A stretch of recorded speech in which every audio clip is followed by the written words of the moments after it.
Nice. Oh, I'm dripping. Bummer.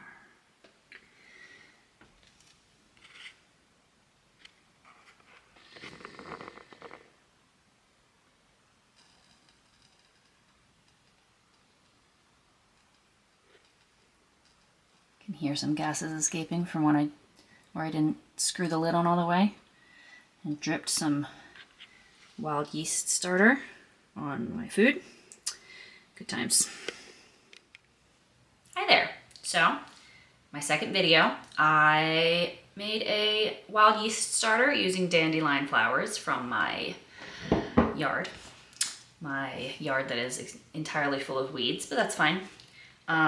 If you're interested in fermentation, I definitely recommend the books by this guy, Pascal. I don't know how to say his last name, so I'm not going to try, but they're really good. So I'm going to work on dealing with this stuff and just chat with you for a few minutes here. Okay, so I was going to just go ahead and start using this to make some bread kvass, which is what I intend to use some of it for first, but I've never made bread kvass before, and I don't know what I'm doing. I'm gonna have to look at the book a lot and try and remember what I'm doing while also speaking to a camera, which is new to me, so I don't think I can handle it. So I'm just gonna strain out the dandelions and hold on to the yeast starter and then do the bread kvass later, sorry. So, it's gonna be a giant mess. So, in my first video, I just kind of gave you an introduction of why I'm making this video and all that. No, wait. Why I'm making this YouTube channel. And,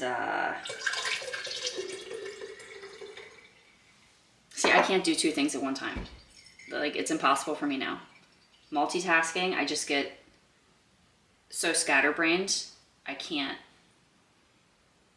just can't. You're going to have to ignore the dirty dishes that are in my sink a lot of the time. And also, please ignore the really lame t-shirts that I'm always wearing. I just, I'm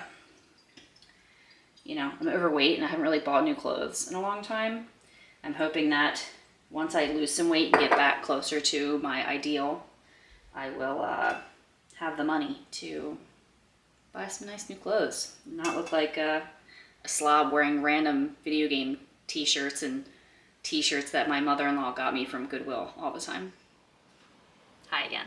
Here I am. Okay, so first video was the introduction.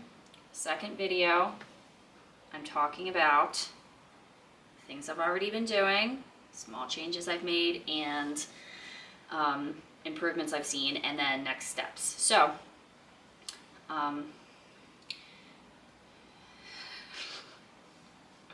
something that I did mention in my first video when I was kind of spitballing things that I'm interested in trying out is circadian health and, working on my circadian rhythm, sun exposure, all of that.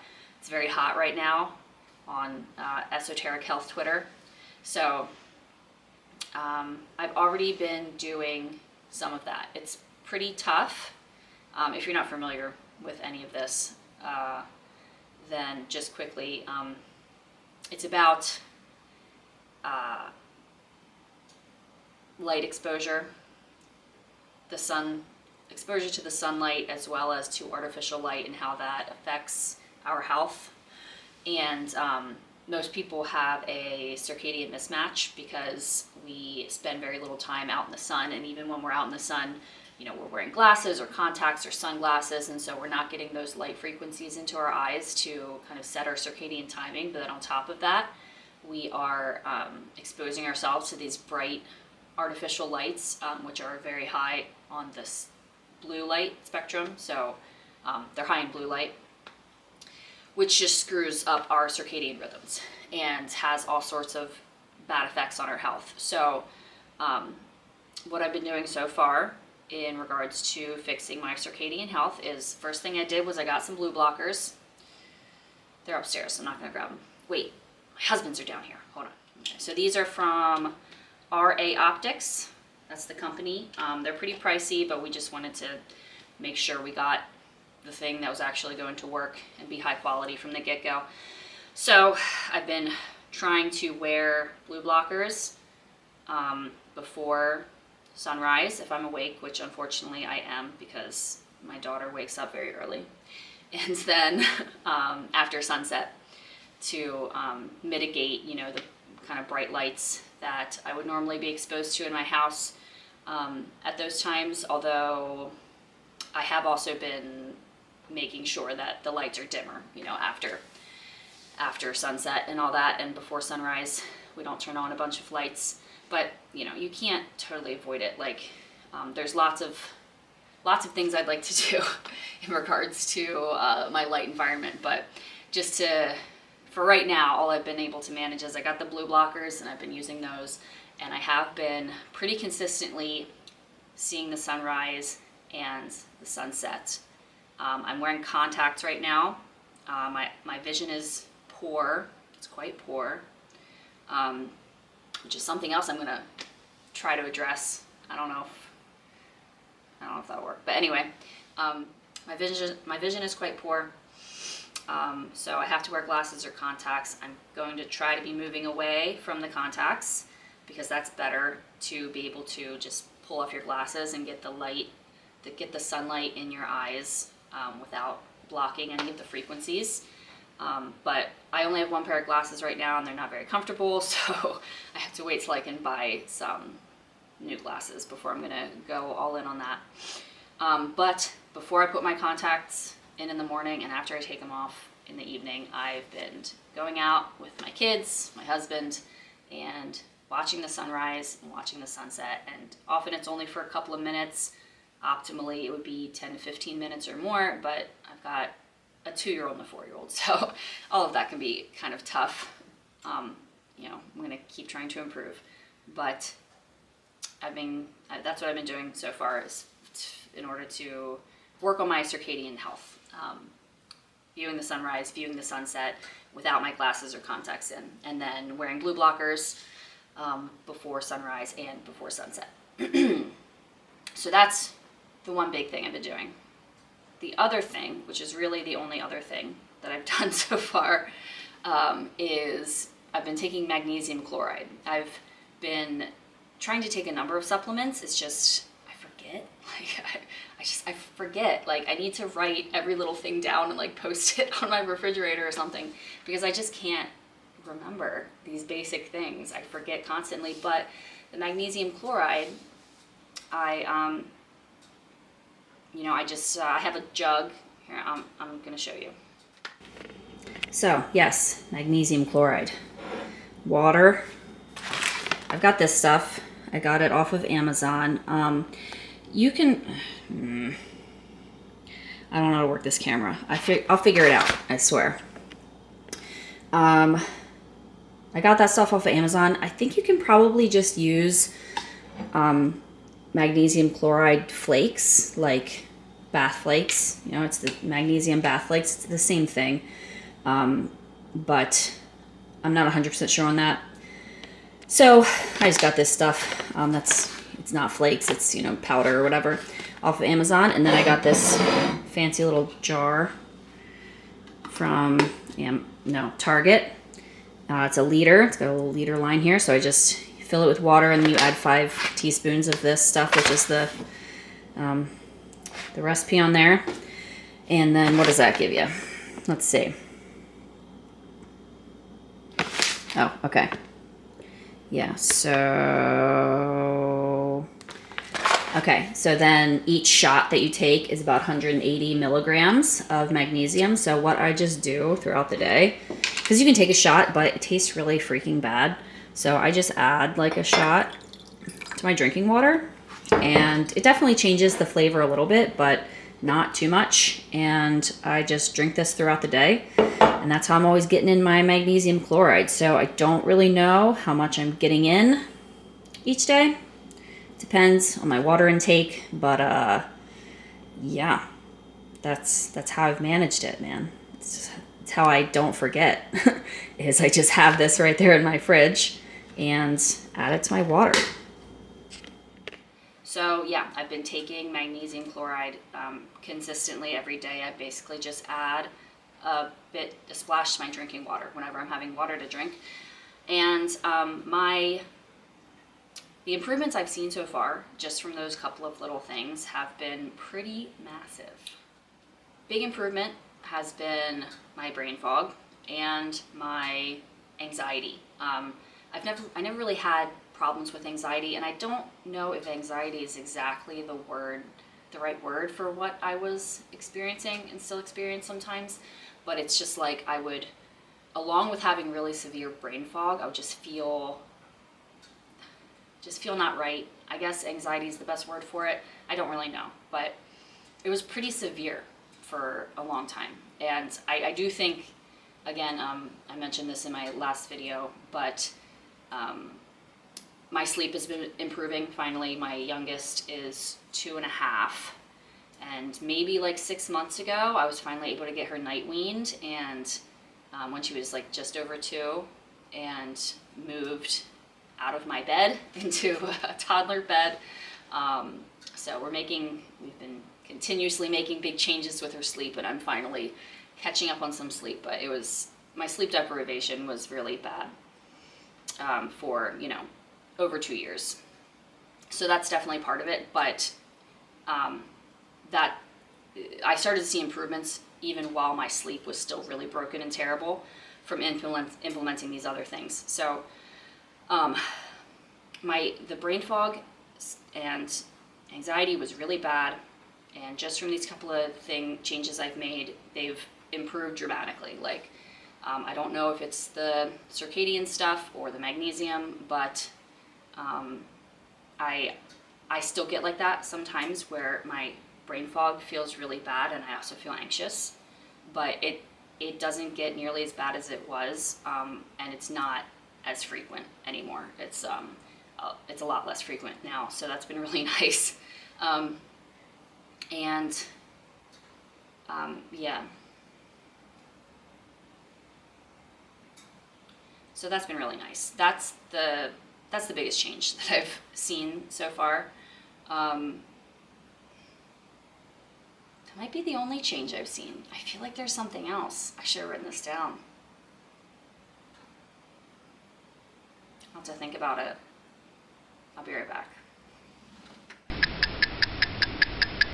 Clearly, my memory also needs great improvement. My memory's really bad. I think I've always had a poor memory. I've kind of gotten to this point where I've been like this for so long. I'm starting to question like whether I ever was different, and like, did I just make it up in my head that I wasn't always like this, just like as a cope? I don't know, maybe. I think my memory has always been poor though.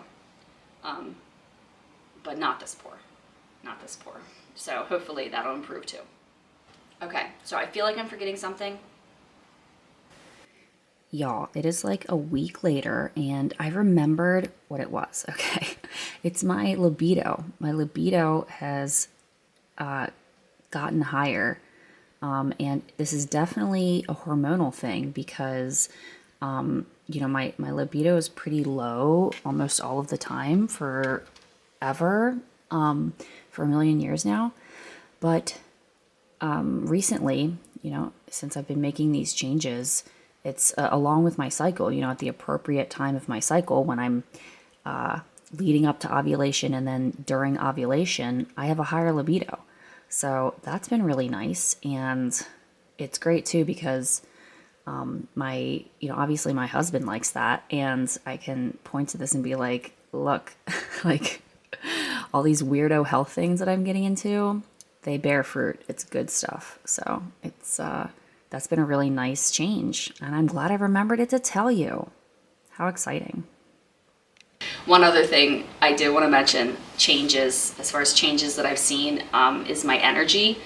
Again, this definitely is sleep related, but at the same time, that's not the whole story. The poor sleep wasn't the whole story because it started to improve even before my sleep started to improve. So my kids are in the backyard.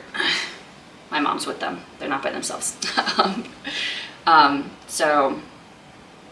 My energy levels, they were just always bad before. I was always exhausted, which again makes sense because I was getting really poor sleep. But even before I started getting better sleep, I started to feel like I had more energy, and I've been able to notice more that there's definitely a dietary component to my energy levels. When I eat, like, my 4-year-old loves pancakes, and they're like the highest quality pancakes you could possibly make because all the ingredients are like top notch. But if I eat some pancakes, I'm just like a dead person. So I can't think, and I'm like falling asleep, you know. So there's definitely a dietary component to my energy, which is why the first major change I'm going to try making, which is the other thing I wanted to talk about in this second video, is I'm going to go keto. I'm gonna try keto diet. I know, it's like revolutionary. No one's ever done this, right? I've never done it. I've never been even low carb. And I'm curious to see how I will fare on a ketogenic diet because in the past I've done one of those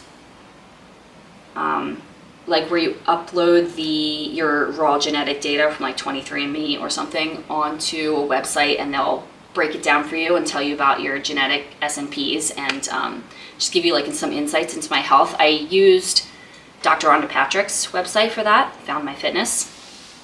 And I did this some time ago, but one of the things that was on there were several indicators that I wouldn't do very well on a high-fat diet. So I don't know if keto is going to work for me, but I still want to try because, you know, the two main benefits of keto generally that people talk about are weight loss and cognitive benefits. And those are the two areas that I'm mainly focused on. So I want to try it. Hopefully I'm going to try it for at least a month, but if I feel good and the results are, you know, if it's giving me good results, then I'll extend that. But yeah, that's going to be my next thing. The next thing I'm gonna try, I'm gonna go keto. It's gonna be really hard because I have a really big sweet tooth, which it comes and goes. It's like I'll do fine. I'll do fine for a while, and then I'm just like, I gotta freaking eat some sugar or I'm gonna just get so mad. But we'll see. See how it goes. Yeah. That's it. So that's that. I'm gonna go keto, and my next video will be week 1 of my keto and other health things journey, because I'm gonna keep you know, implementing more things over time and talking about each week, you know, the new things that I'm doing, if there's anything new I've implemented, or, you know, just the progress that I've made, or both, changes I've seen, you know, what's happening, all of that. And yeah, I hope that you'll follow me along. It's gonna be great. It's gonna be really good. I'm really confident. Yeah. Thanks for watching. See you next time.